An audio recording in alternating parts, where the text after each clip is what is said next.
Hello and welcome to the United Community Channel. My name is Jack and this is your latest Manchester United news. Here we go. We've got it. Here we go. Benjamin Sesko to Manchester United. Here we go. It's the news we've all been waiting for, guys. We've been waiting for it for the last couple of days. And look, I think we all knew it was eventually going to happen. But Manchester United have got their striker. Ruben Amorim has got their striker. And David Ornstein has reported it, guys. Of course, it's been David Ornstein. He says that Manchester United strike an agreement in principle with RB Leipzig to sign Benjamin Sesko. Deal for the 22-year-old striker is €76.5 million plus €8.5 million in add-ons. Slovenia International given permission to fly and do medical before completing Manchester United move. Absolutely huge news, guys. Really, really big news. Smash a like on the video if you haven't done so already. Subscribe if you're new and let me know your thoughts in the chat. Are you happy with Benjamin Sesko? Are you happy with the price? It looks like Ruben Amorim is going to get his man subject, obviously, to a medical. And of course, Fabrizio Romano has been speaking then as well, guys. He's got the here we go, and he said the same. Benjamin Sesko to Manchester United, here we go. Agreement club to club reach with RB Leipzig, 76.5 plus 8.5 add-ons. Sesko agreed terms until 2030, so he will have a 5-year contract. I'm not sure whether that actually is +1. Again, that will we'll figure that out in the coming days. Sesko made it clear on Tuesday he wanted Manchester United deal, now a reality. New striker for Amorim, and he goes on to say as well, guys, that the add-ons for Benjamin Sesko will be very easy to reach, as RB Leipzig wanted. Manchester United will pay the 76.5 million fee plus 8.5 in a very easy way, very easy add-ons, bringing the package up to 85 million, almost guaranteed. So you're probably looking here with these add-ons in relation to, it probably won't be performance-based add-ons. It'll be appearances. It'll be certain amount of goals scored. You know, like once he reaches 20 goals for the club, you owe us another, 2 million. Once he, reaches 50 appearances, you owe us another 2 million, so on and so forth. So they're not win the Premier League, you owe us 2, win the Champions League, you owe us 2. They are very, very easy, according to Fabrizio Romano, to reach. But nonetheless, guys, Benjamin Sesko to Manchester United is really, really good news, in my opinion. And again, like I said, let me know what you guys are thinking here. Keane is in. He says 3 attacking players in one window is great work. It is great work. And look, a lot of criticism has come for Ineos over the past few weeks and months, and especially around the Mbeumo deal. But I think nonetheless, getting... And Sesko will be in now for the start of the season. Will he be ready for Arsenal at home in... What is it now? We're about 10 days' time, is it? Not this weekend, coming next weekend. I think he will be there, and he will more than likely be on the bench for Manchester United. But he's in, and Ineos have completely transformed our forward line in one transfer window, and I think it's very, very good work. We're outside of maybe the money, and we're talking about, have we paid too much, whatever the case may be. I think nonetheless, getting 3 players in that go directly into your team in that forward line is absolutely fantastic work. It's got to be said. Dylan says, hello Jack mate, fantastic news about Sesko. Mark says, Baleba next, let's hope so. Highland possibly gone as well. Well, look, Baleba is going to be, and we'll speak about Baleba tonight on the, we do have a news show tonight at 9 o'clock, so we will talk about Baleba tonight in depth, but for now, Benjamin Sesko is in. Lobby Ho says, flight at 5, he'll be at the Carrington grand opening at this rate. Well, let's hope so. Let's hope so. Keane says, I hope Highland stays. He's only 22. Dylan says, how did we move so fast on this? We had about 5-6 weeks for Mbeumo, now about 2 or 3 days for Sesko. Well, look, we spoke about the Mbeumo thing is completely different. Manchester United thought they had time, and they did have time to get the Mbeumo deal done, but certain circumstances circumstances meant they had to speed up the process fairly quick, and that was, of course, the visit to Newcastle rumours. What a signing, says Dylan, MUFC. Absolutely. Desi is in. He says Amarim is cooking. Let him cook. We are going to be some team next summer with a few more windows. We will have a well-drilled squad with the right parts in place. Exciting times ahead, lads. Absolutely, I agree, Desi. I think we're getting good business done, and we're getting good characters, quality players, and we're improving the areas that drastically need improving. So it's been fantastic so far. Jamie says, wonder if we will try for Baleba. A few top tier journalists are saying we are exploring. Yeah, well, I think we're looking for maybe information on him at the very least, and I think that that is no harm. You know, there's no problem with going out and looking to see, can you sign a player. Obviously the figures will have to match for Manchester United, so there we go. Dylan with the 5 months membership. Wasn't a fan of Ineos first, but I am now. Get in, keeper and Baleba next. Guys, I've been saying this for a long time about Ineos, is they need time. Like anybody, you would give any player, and I always say any player, 2 seasons, you know, to either prove himself or for us to understand maybe he's not good enough. And I think similarly to Ineos, you know, this is their second season pretty much now. Obviously, they had that kind of half a season first where, you know, they were doing kind of stock takes of everything and looking at where they need to go. But they've got their feet under the table now for the second season or the second summer transfer window. I think they're doing some really good business. I really do. I genuinely do. Dylan with the super chat. Appreciate it as always, man. We are dark horses for the league. Well, look, I appreciate the support with the super chat, Dylan. Absolute legend. Thank you so much. I do think we will need more to potentially challenge for the... If we get Baleba, then you could hear me say something similar. But for now, I'm going to reserve the right to hold my thoughts on it. Guys, if you haven't already done so, smash a like on the video. Subscribe if you're new to the channel. Absolutely great news to be hearing around Benjamin Sesko. Keane says, what keeper is achievable at this stage of the window? Loan or someone maybe? Well, look, we're heavily linked with Lemens, and some reports today were saying that as well. I'll bring it into the news show tonight. Keane, make sure you're tuning in at 9 o'clock. Turn on your notifications. Kevin says, we're signing the Brighton player next, hopefully. Then a goalkeeper needed. Jamie says, Ineos are keeping their cards close to their chest, like there hasn't been any public rumours of players we signed. Yes, exactly. And I think what we mentioned a couple of weeks ago on the news show was there's no more leaks coming out of Manchester United. There's no more leaks coming out of the dressing room, from behind the scenes, from staff, from whoever's doing the deals.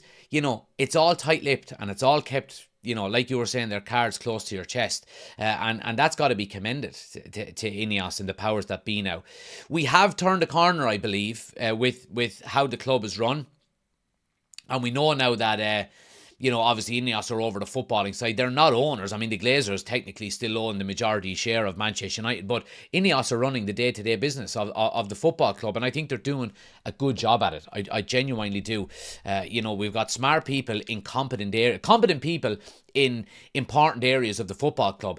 And lads, if you rewind 2 years ago, before Ineos came in, that's all we wanted. All we wanted was competent people in the decision-making positions of Manchester United. And we've got that now. We've got Barada, we've got Wilcox, we've got Favell, you know, and so on down through the pecking order. These are all smart people who know how to run a football club. And, you know, when we hear all of the, you know, when you don't like to hear, you know, the job cuts and so on and so forth to the everyday working person at Manchester United, Ineos's whole remit, you know, not just around Manchester United, but any business that they've ever taken over. They've taken over failing businesses and they've made them profitable. And that's what they're doing with Manchester United as well. And I think, given time, I think they will, you know, turn us around. I genuinely do. If we get Baleba, we will do the treble, says Mark. Jamie says, rumours are we are in for Donnarumma. Well, look, the most latest rumours with Donnarumma was that he's not going to get a new deal at PSG. He's got 1 year left, I think, maybe, and he can go for around €30 million, which I think would be a fantastic price for a goalkeeper of his quality. I really do. But you've got to take into consideration then, you know, his salary. is he going to come in and want 300 grand a week as a goalkeeper? And we're not going down that road again. You know, we made that mistake with David De Gea, even though he definitely deserved it. We don't want to get a runaway wage structure again. And I think maybe Donnarumma would look for, well, maybe not, but that remains to be seen. Let's see what happens. I mean, I wouldn't put it past Ineos to go and sign Donnarumma in this transfer window. Did you really think we were going to get Cunha and Buemo and Sesko and transform the forward line? Absolutely not. I didn't. Now we're talking about Baleba. I mean, do I think we'll get Baleba? Probably not. I think it'll be too much money. But ultimately, I wouldn't be shocked if Ineos go out and sign Donnarumma in this transfer window, given how well they've done so far. And I know people are going to say, oh yeah, but it took way too long. But these big money signings are not going to move in the first week of the transfer window. There was a reason why so many clubs were in for Liam Delap, is because he wanted to move quickly and he wanted to get a deal done fast. And that's why United were in for him, you know, because we wanted deals done as quickly as possible. But I think ultimately now, we've got good players in, and we've got him in before the start of the season. Ideally, you would have liked to have Sesko on pre-season training, but he's had a pre-season at RB Leipzig. He's going to come in. He's going to take a couple of weeks to learn the Ruben Amorim way. But ultimately, you know, I think he comes in and within a week or two, he's into that first team, you know, into the starting 11. Dylan says, Jack, is Baleba too pricey? Her Brighton want 80 to 90 million. In that case, go for Holland from Sporting. Well, it all comes down as well, Dylan, to the structure of the deal. You know, if he's 80 million, for example, 80 million pounds, but Manchester United say, we'll give you 20 million now and we'll give you 20 million over the next 4 years, then that's not bad, you know, because you're signing a young player who's, you know, not guaranteed, but he's not a major risk in terms of signings.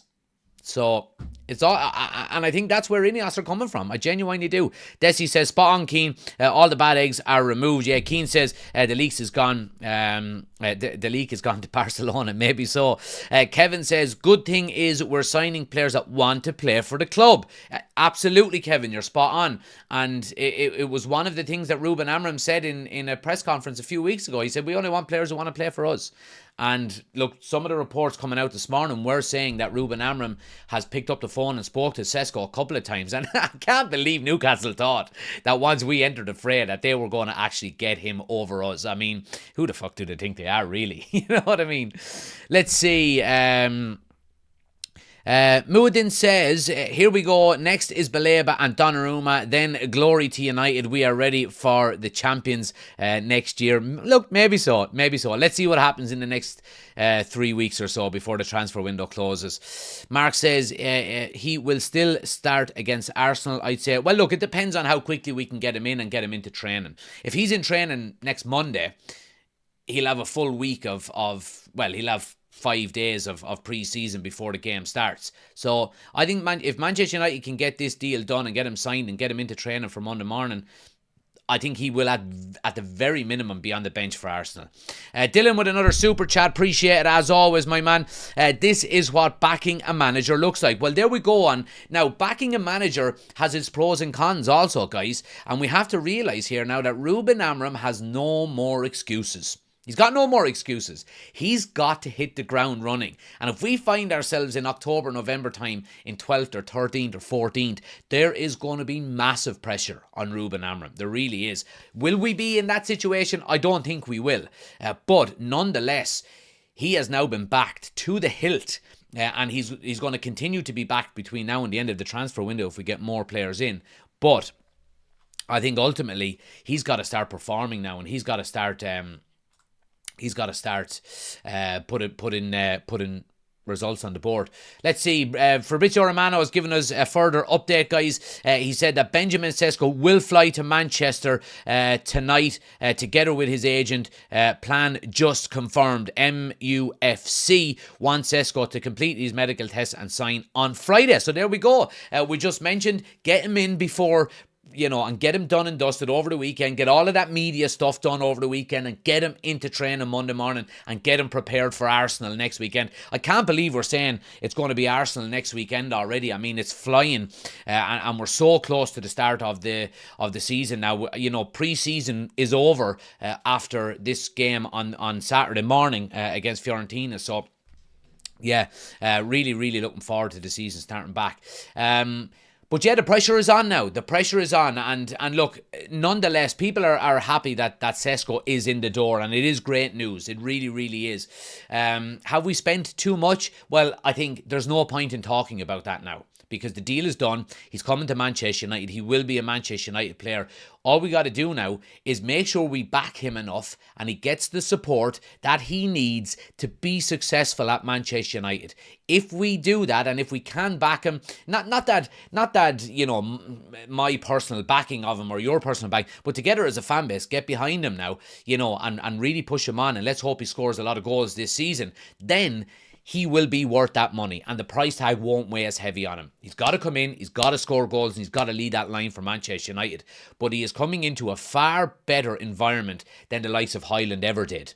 He's got Cunha, he's got Mbuemo, he's got a restructure there behind him with Ruben Amorim, and the atmosphere is a lot more positive there at Manchester United at the moment. So for all of these reasons, I do think he will be a success, Benjamin Sesko at Manchester United. And let's hope he can hit the ground running and start scoring goals, because we need it, and we need it quickly. We really, really do. Let's get through the last couple of comments here. Warren says, test the waters for Ter Stegen. He's not having a good time of it at Barca. Ben says, let's go. Can we dream of some more signings before the window shuts? Ineos doing a great job. Slow to start, but yet again getting things sorted. I agree, Ben, 100%. Jamie says, I wouldn't be surprised at this stage of signing more than 5 players, but selling players has to be a priority. Well, it does, and we'll get into the selling of players tonight on the news show at 9 o'clock. Turn on notifications so you don't miss it. A lot of reports coming out about Garnacho to Chelsea picking up some steam. Also, Rasmus Højlund potentially leaving Manchester United. So I do think we will have sales before the end of the window, but we'll talk about that tonight. Dylan says, we will unveil him in Old Trafford on Saturday. Maybe so. Jack says, good deal in the end. £66 million fixed. It's good business, considering he's a similar level to Ekitike, and Liverpool paid more for him. Heading over to the match on Saturday. Hopefully, we see him unveiled on the pitch. And Dylan with the super chat again. Appreciate the support as always, my man. He says, Amorim was right when he said good days are coming. Well, good days will come if we start winning football matches. Because if you start winning football matches, the fan base is happier, the confidence builds, momentum is created, and then, you know, we start moving up the table. Akeem with a super chat. Appreciate the support, boys, with the super chats. Absolute legends. And he says, we are back. Or sorry, he says, are we back? Question mark. So you're putting that on me. No, we are not back yet, because technically we are still the Premier League team that finished in 15th. Okay? And until we change that between now and the end of next season, we're not back. Okay? We will be back when we start challenging for Premier League titles again and Champions League titles. Now, we can challenge for the Champions League this season, so that has to be something for later seasons. But for now, let's just start winning football games. And then, if we can do that on you know, a consistent basis over the next 9 months, and start moving our way up into that top 4 and be part of the conversation again, then we can start talking about, are we back? But for now, it's a signing, it's an improvement, and it's exciting. Okay, and I'm excited to follow Manchester United this year, as you all should be as well. Lads, I do appreciate it. We're going to leave it there, okay? I will be back tonight at 9 o'clock for the Transfer Talk show, so we'll go into all of this in depth as well. We're going to talk about Sesko, any updates between now and then. We'll talk about Garnacho, we'll talk about Højlund, we'll talk about Baliba, we'll talk about Donnarumma potentially. We've got loads to discuss tonight at 9 o'clock, so make sure you are tuning in. If you haven't done so already, please hit that like button for me. It helps the channel out an awful lot. Hit that subscribe button as well. As you can see in the top left, we're moving ever closer to 15,000 subscribers. Plenty of people getting on board in the last couple of weeks and becoming part of this brilliant community that we've created. And it's all down to you as well. So if you haven't hit that subscribe button already, hit that subscribe button for me. It helps the channel out an awful lot. And we'll keep on trucking towards that 15,000 subscribers. Like I said, I'll be back tonight at 9 o'clock, guys. Thanks for watching. Thanks for listening. We've got a new striker in the door, subject to a medical, but it's great news. I'll be back tonight at 9 o'clock. Take it easy. Good luck.